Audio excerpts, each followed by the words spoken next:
तो नाज़िम, बड़ी खबर से बुलेटिन का आगाज करेंगे। ऑडियो लीक्स तहकीकाती कमीशन ने मजीद कार्रवाई रोक दी है। हम मजीद आगे नहीं बढ़ सकते। कमीशन सरबरा जस्टिस काजी फाइज ईसा की जानिब से यह कहा गया है। मजीद कहा कि सुप्रीम कोर्ट का जुडिशल ऑर्डर है, इसलिए मजीद काम जारी नहीं रख सकते। अटॉर्नी जनरल साहब, हम माजरत ख्वाह हैं। हमें कई बार बहुत तकलीफ दे किस्म के टास्क मिलते हैं। हम वो टास्क एंजॉय नहीं कर रहे होते, मगर हल्फ के तहत करने के पाबंद हैं। हल्फ के तहत इसकी इजाज़त ना होती तो माजरत करके चला गया होता। हमें क्या पड़ी थी कि हमें इजाफी काम का कुछ नहीं मिलता। मजीद तफसीलात जानने के लिए हमारे नुमाइंदे आमिर सईद अब्बासी हमारे साथ मौजूद हैं। आमिर, आगाह कीजिएगा। ऑडियो लीक्स तहकीकाती कमीशन ने मजीद कार्रवाई रोक दी।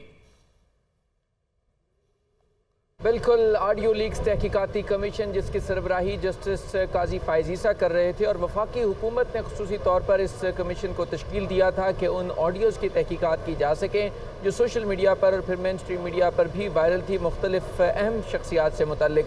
लेकिन इस कमीशन जो बहुत तेज़ी से काम का आगाज़ कर चुका था, लेकिन अब इसको ब्रेक्स लग चुकी हैं क्योंकि सुप्रीम कोर्ट ऑफ पाकिस्तान के 5 रुकनी लार्जर बेंच ने इस कमीशन को मज़ीद कार्रवाई से रोका था और आज 1 घंटे तक इस कमीशन की कार्रवाई हुई। लेकिन इस कमीशन ने कार्रवाई तो कोई नहीं की, लेकिन मुकम्मल तौर के ऊपर जायज़ा लिया सुप्रीम कोर्ट की उन प्रोसीडिंग्स का जिनके तहत ये प्रोसीडिंग्स रोकी गई हैं, ये कार्रवाई रोकी गई है। और जस्टिस काजी फाइज ईसा ने शिकवार उस ग्राउंड्स का हवाला दिया और उनको डिस्कस किया कि कैसे सुप्रीम कोर्ट ऑफ पाकिस्तान ने ये रोक दिया। लेकिन उन्होंने कहा कि इसमें बज़ाहिर लगता है कि बहुत से अहकामात की और आइन की खिलाफ वर्जी की गई, लेकिन क्योंकि जुडिशल ऑर्डर है हम उस एहतराम में अब मज़ीद कार्रवाई नहीं कर सकते। पहला हवाला उन्होंने दिया कि सुप्रीम कोर्ट ऑफ पाकिस्तान ने जो नोटिस दिए बगैर कमीशन को कार्रवाई से रोका है, इसकी आइन और कानून में गुंजाइश नहीं है। ज़रूरी था और रूल्स और प्रोसीजर ये कहता है कि पहले तमाम फरीक़ैन को नोटिस जारी करके फिर स्टे ऑर्डर दिया जा सकता था, लेकिन जो 5 रुकनी बेंच है उसने ऐसा नहीं किया। दूसरा हवाला दिया गया कि जो प्राइवेसी की बात की गई तो जस्टिस काजी फाइज ईसा ने कहा कि प्राइवेसी जो है वो सिर्फ किसी शख्स की डिग्निटी या फिर एक घर के अंदर की प्राइवेसी तक तो महदूद किया जा सकता है, बट एक पब्लिक प्लेस के ऊपर या किसी के दरमियान होने वाली कोई ऐसी गैर अखलाकी गुफ्तगू या एक ऐसी गुफ्तगू जिससे किसी दूसरे शख्स को मुतासर हो सकता है, वो प्राइवेसी के ज़ुमरे में नहीं आती। उन्होंने कहा कि क्या सड़कों पर लगे जो कैमरे हैं क्या वो भी प्राइवेसी में आएंगे, या अगर कोई कहे कि जज को पैसे देने हैं या जज के नाम के ऊपर पैसे लिए जाएं तो क्या वो गुफ्तगू भी प्राइवेसी के नाम पर आएगी। इसको भी उन्होंने रद्द किया। साथ में ये भी कहा कि जो वकला हैं जिन्होंने अदालत में आने की, कमीशन के सामने आने की जहमत नहीं की और टीवी टॉक शोज़ में उन्होंने इसका डिस्कस किया, ये भी न सिर्फ वकला के जो कवायद हैं उनके खिलाफ वर्जी है supreme court practice and procedure की, इसके साथ साथ दीगर कवानीन की भी खिलाफ वर्जी है। लिहाजा वकला को चाहिए कि वो जो पेंडिंग केसेस हों या पेंडिंग मामलात हों उनके ऊपर टीवी और टॉक शोज़ में डिस्कशन ना करें। इसके साथ साथ जस्टिस काजी फाइज ईसा ने यह भी कहा कि जो ये कहा गया कि अदलिया के अंदरूनी मामलात में मुदाखलत है, उन्होंने कहा कि हम बतौर जज हमने हलफ उठाया है कि हमने आइन और कानून के मुताबिक काम करना है। और ये जो कमीशन तश्कील दिया गया था ये बाकायदा तौर के ऊपर एक कानून के तहत कमीशन तश्कील दिया गया था और जो chief justice of the high courts को लिया गया उसके लिए भी ये ज़रूरी नहीं होता कि चीफ जस्टिस ऑफ पाकिस्तान को उसमें एतमाद में लिया जाए। उन्होंने कहा कि वो इंडिपेंडेंट अथॉरिटीज़ हैं और उनको अगर कमीशन में शामिल किया जाए तो उसमें चीफ जस्टिस ऑफ पाकिस्तान उन्हें कमीशन में इजलास में शिरकत करने से नहीं रोक सकते। लिहाजा जस्टिस काजी फाइज ईसा ने आड़े हाथों लिया उन तमाम रिमार्क्स को और उन तमाम प्रोसीडिंग्स को जो 5 रुकनी लार्जर बेंच के ज़रिए कार्रवाई से रोका गया। लेकिन उन्होंने कहा कि इस सारी सूरत हाल में क्योंकि जुडिशल ऑर्डर मौजूद है, लिहाजा उन्होंने अटॉर्नी जनरल से माजरत की और कहा कि we are sorry attorney general, हम इस केस की कार्रवाई को मज़ीद नहीं आगे बढ़ा सकते। 4 फरीक़ैन को नोटिस जारी किए गए थे, 4 में से सिर्फ एक जो सहाफ़ी थे अब्दुल कयूम वो पेश हुए और उन्होंने अपना बयान से मुताल्लिक बताया, लेकिन दीगर फरीक़ैन भी पेश नहीं हुए। उस पर भी जस्टिस काजी फाइज ईसा ने कहा कि उन्हें पेश होना चाहिए था।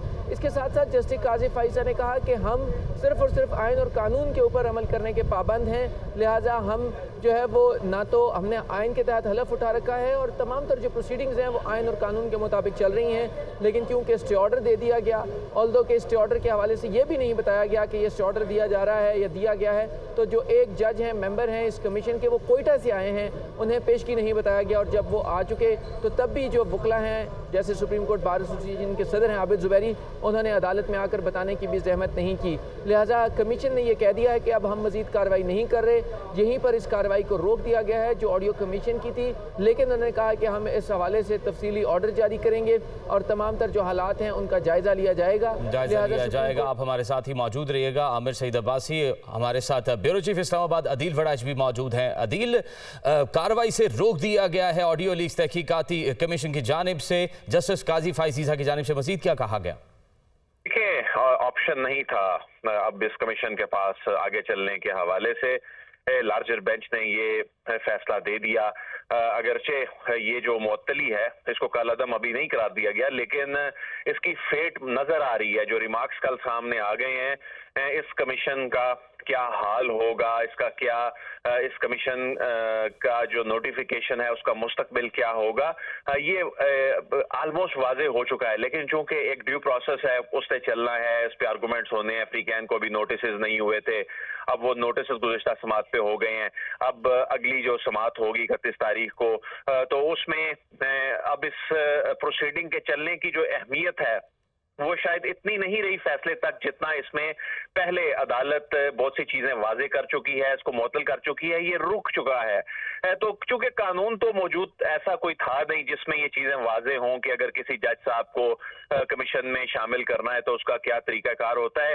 ये रिवायात चली आ रही थी। उन्हीं रिवायात के तहत जिस तरह के मेमो गेट कमीशन बना और उस वक्त के जो चीफ जस्टिस हैं उन्होंने ये कमीशन बनाया, उसमें जस्टिस काजी फाइज ईसा और दीगर जो हाई कोर्ट्स के चीफ जस्टिस साहिबान जो है उनको शामिल किया गया था। इसके अलावा दीगर कमीशन जो है वो बनते रहे। तो जो हाजिर सर्विस जज साहिबान से मुतल्लिक कमीशन होता है तो उसमें रिवायात यही होती हैं कि चीफ जस्टिस से कॉन्सेंट ली जाती है। लेकिन इसमें अदालत ने ये वाजे कर दिया कि इसमें जो चीफ जस्टिस हाई कोर्ट्स हैं उनके हवाले से, उनकी खिदमत लेने के हवाले से भी ये जरूरी है कि वो चीफ जस्टिस ऑफ पाकिस्तान से पूछा जाए। चूंकि इसमें एक तो कानूनी पहलू है और एक इंतजामी पहलू है। वो बिल्कुल एक जायज बात लगती है कि चूंकि चीफ जस्टिस ने जो एडमिनिस्ट्रेशन ऑफ जस्टिस के हवाले से जो उन्होंने प्रोसेस को लेकर चलना होता है, उन्होंने बेंचेस बनाने होते हैं, जजेस की रोस्टर्स जारी करने होते हैं।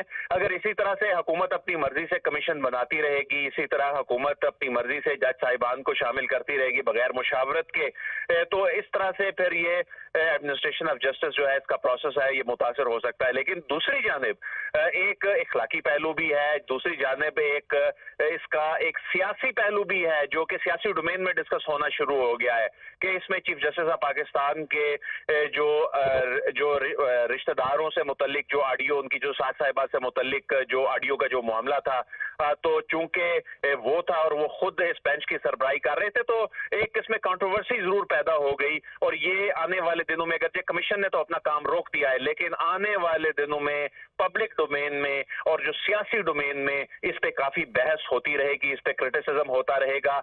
लेकिन एक जो खतरा था कुछ लोगों के लिए, एक खदशा था, इसके जो इम्प्लीकेशंस थी, ये जो तमाम जो कार्रवाई चल रही थी, वो खतरा बहरहाल टल गया है। उसमें वो खतरा बहरहाल टल गया है। ब्यूरो चीफ इस्लामाबाद अदील वड़ाइच हमें तफसीलन आगाह कर रहे थे। हमारे नुमाइंदे आमिर सईद अब्बासी भी हमारे साथ मौजूद थे। आप दोनों का बहुत शुक्रिया।